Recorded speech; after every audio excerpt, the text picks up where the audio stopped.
नमस्कार मित्रांनो, आज आपलं अप्रूप स्वागत आहे। आज आपण नागपूर स्पेशल तर्री पोहे बघणार आहोत। पण जर तुम्ही अप्रूप चॅनल सबस्क्राइब करा आणि व्हिडिओला लाईक करा। तर आपण रेसिपीला सुरुवात करूया। आज आपण बघणार आहे नागपूरचे तर्री पोहे कसे करायचे ते। त्यासाठी मी हा कांदा घेतलेला आहे। तर मीडियम साइजचे 3 कांदे घेतलेले आहेत, असे स्लाइस करून घेतलेले आहेत। आणि ह्या 10-12 लसणाच्या पाकळ्या घेतलेल्या आहेत।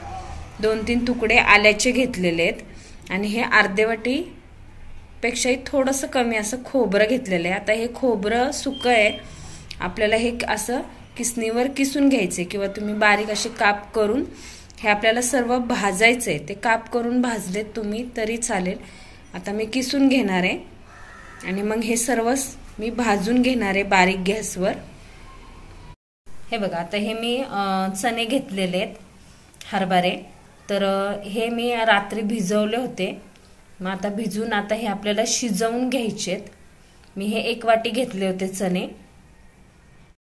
हे बघा, आता ह्या वाटी 1 वाटी आहे, तर या वाटीनुसार मी 4 वाट्या पोहे घेतलेले आहेत आणि असं चाळणीत चाळून घेतलेले आहेत। हे बघा, आता हे मी 4 वाटे पोहे घेतलेले आहेत चाळून। तर हे आपल्याला आता भिजवून घ्यायचेत, पण जास्त पाणी घालून भिजवायचे नाहीयेत। पाणी टाकायचं आणि लगेच पोहे निथळून घ्यायचे, म्हणजे जेणेकरून काय होतं, पोहे असे गजगजीत होत नाही, व्यवस्थित सुट्टे होतात ते। पाणी ठेवायचं नाहीये त्याच्यामध्ये, पूर्ण निथळून घ्यायचे पाण्याने। हे बघा, आता मी हे असे भिजून घेतलेले, त्याच्यात पाणी अजिबात ठेवायचं नाहीये, नाहीतर मग काय होतं, पाणी ठेवलं ना की ते गजगजीत होतात। आता हे निथळून घेतले ना पाण्यातनं की मग व्यवस्थित हे भिजतात पण।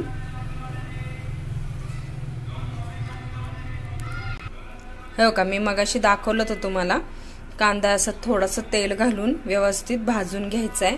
अद्रक, लसूण आणि हे खोबरं मी मगाशी तुम्हाला दाखवलं होतं, खोबऱ्याचा तुकडा तो मी खिसला आणि तो व्यवस्थित असं गुलाबी होईपर्यंत भाजून घेतलेलं आहे। आता आपल्याला ह्याची सगळ्याची काय करायचंय, वाटून घ्यायचंय, एकदम बारीक अशी पेस्ट करून घ्यायची आहे। हे बघा, आता हे मगाशी मी तुम्हाला दाखवलं होतं ना, खोबरं परत कांदा, आलं, लसूण, ह्याची मी आता ही पेस्ट करून घेतलेली आहे। आता आपण पहिल्यांदा ती तर्री कशी करायची ते बघूयात।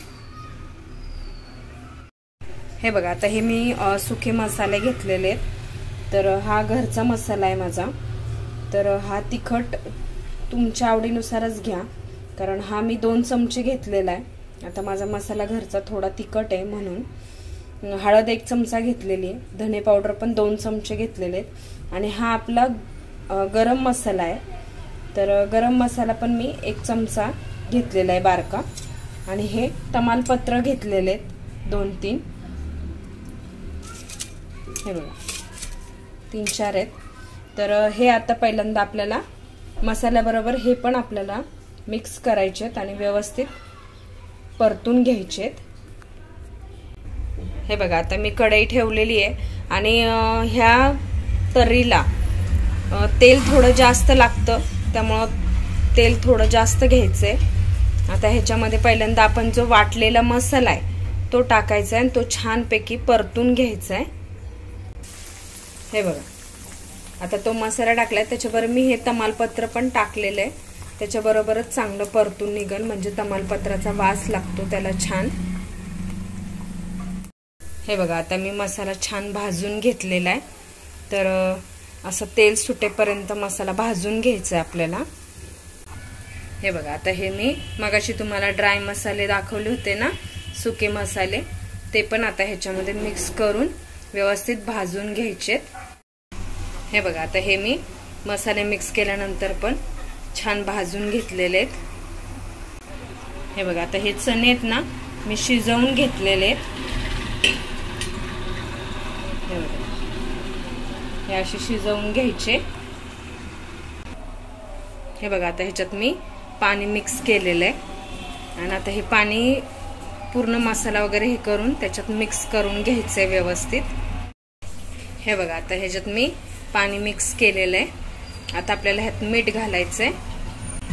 हे बघा, आता हे मी 2 चमचे घेतलेलं आहे मीठ आणि तिखट तुमच्या आवडीने घ्या। हे बघा आता हे टमाटे घेतलेले आहेत मी. आता हा माझ्याकडे मोठा टमाटा होता म्हणून मी असे त्याचे खाप केलेले आहेत. पण जर बारीक असतील तर बारीक टमाट्याचे 2च खाप करा उभे. आता हे टमाटे पण आपल्याला त्याच्यात वरून सोडायचेत उकळी आल्यानंतर. आणि जे चणे मी तुम्हाला दाखवले होते शिजवलेले ते चणे सुद्धा आपल्याला त्याच्यामध्ये उकळी आल्यानंतर मिक्स करायचेत. हे बघा आता ही अशी उकळी आली ना, आता आपल्याला ह्याच्यात चणे सोडायचेत ते शिजवलेले आणि टोमॅटो टाकायचेत वरनं. हे बघा आता हे चणे आपल्याला ह्याच्यात मिक्स करायचेत. हे बघा आता हे टोमॅटो आहेत ना ते पण आपल्याला ह्याच्यात मिक्स करायचेत. आणि हे ना आता सगळं बारीक गॅसवर आहे ना, छान त्याला तर्री आता सुटलेली आहे, पण अजून एकदम लाल लाल तर्री सुटते. त्याच्यासाठी बारीक गॅसवर झाकण मारून अर्ध तसंच 15-20 मिनिटं छानपैकी उकळून द्यायचं त्याला, पण बारीक गॅसवर. हे बघा आता ही आपली तर्री झालेली आहे. आता आपण पोहे करणार आहे. हे बघा आता पोहे करण्यासाठी मी 2 मीडियम कांदे घेतलेले आहेत बारीक कापून, कढीपत्ता घेतलेला आहे अर्धी वाटी, हिरवी मिरच्या घेतलेल्या आहेत 5-6 कापून, आणि हे घेतलेले आहेत शेंगदाणे घेतलेले आहेत, कोथिंबीर घेतलेली आहे चिरून बारीक.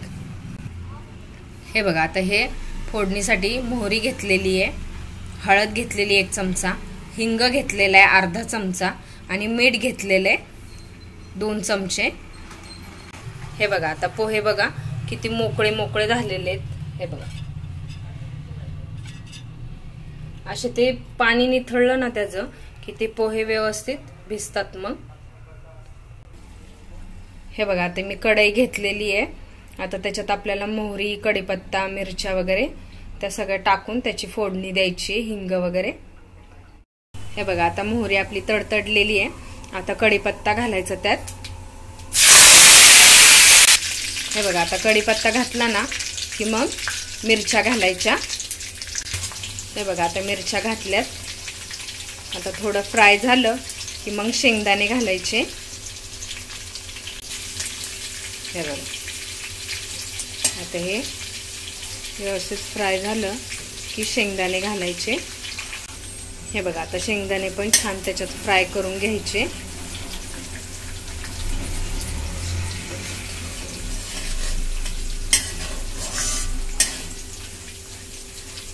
हे बघा आता आपल्याला ते परतलं की कांदा घालायचा आहे. हे बघा तो कांदा पण व्यवस्थित फ्राय करून घ्यायचा आहे तेलात, पूर्ण असं गुलाबी करायचा नाही.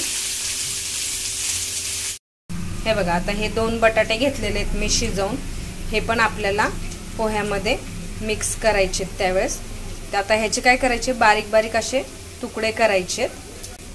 हे बघा आता हे असे तुकडे करून घ्यायचे. आता हे पण आपल्याला त्यात मिक्स करायचे. हे बघा आता हे पण असे परतून घ्यायचे त्याच्यामध्ये. हे बघा आता हे जे आहे ना मी हळद, हिंग वगैरे सांगितलेलं ते पण ह्याच्यात मिक्स करायचंय आणि छान परतून घ्यायचंय.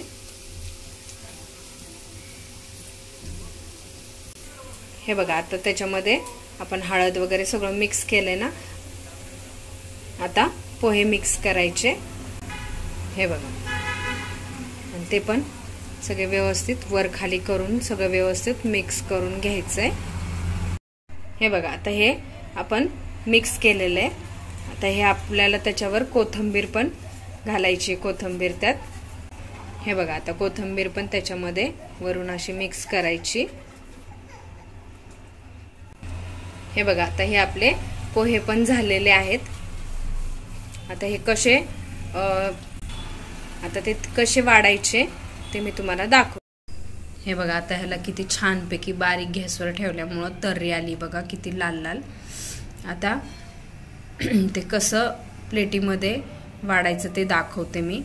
आणि हे नागपूरची लोक हे त्यांचं स्नॅक्स आहे, खूप छान लागते हे खायला. हे बघा आता हे पोहे आहेत ना हे असे प्लेटीत घ्यायचे. आणि हे बटाटे पण त्यासाठी तिथली लोक पोह्यात असा बटाटा पण टाकतात शिजवलेला. हे बघा आता हे जे चणे आहेत ना हे पण त्याच्यावर थोडेसे टाकायचे आणि हा जो तर्री आहे ही तर्री पण त्याच्यावर टाकायची